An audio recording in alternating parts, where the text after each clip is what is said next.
नहीं, ऐसा तो नहीं है कि अभी इलाज नहीं हो रहा, लेकिन आईएमए हरियाणा ने 1 जुलाई से ये कर दिया है कि आईएमए पूरे जो आयुष्मान हॉस्पिटल ट्रीटमेंट कर रहे हैं पेशेंट्स का, वो 1 जुलाई से वो इलाज नहीं करेंगे।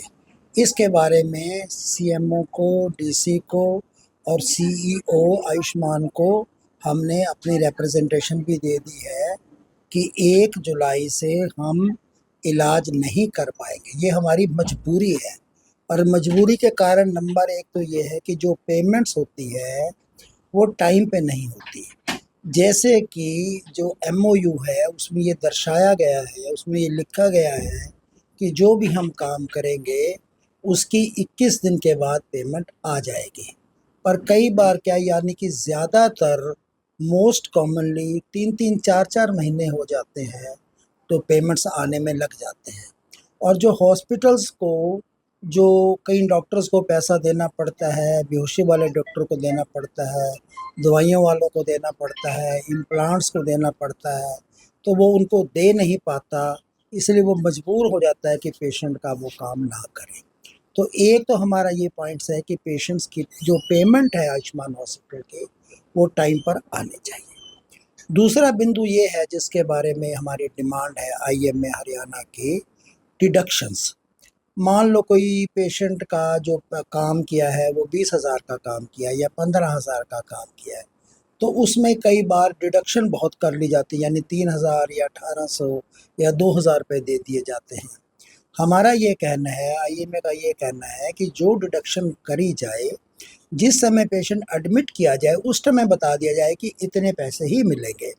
अब जब पूरा काम हो गया और 5-4 महीने के बाद 20,000 की जगह अगर 3,000 मिल जाए, तो मेरे हिसाब से डॉक्टर संतुष्ट नहीं होंगे या हॉस्पिटल वाले इसमें संतुष्ट नहीं होंगे।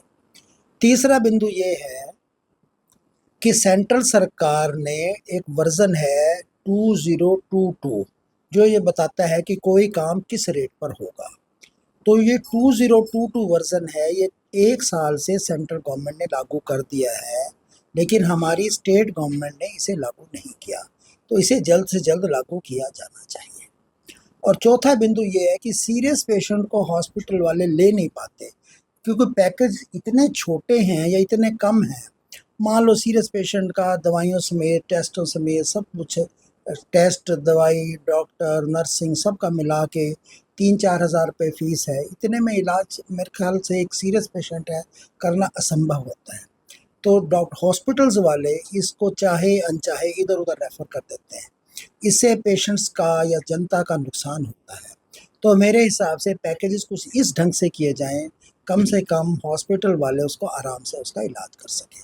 तो ये 4 बिंदु हैं जिसकी वजह से जो डॉक्टर्स हैं या आईएमए हरियाणा है, 1 तारीख से हड़ताल पर जा रही है। तो क्या सर सरकार से कोई बातचीत करने के लिए सर कोई मौका है? नहीं, सरकार से बातचीत हो रही है। कल भी जो होम मिनिस्टर से, हेल्थ मिनिस्टर से, सीईओ से और सब बातें चल रही हैं।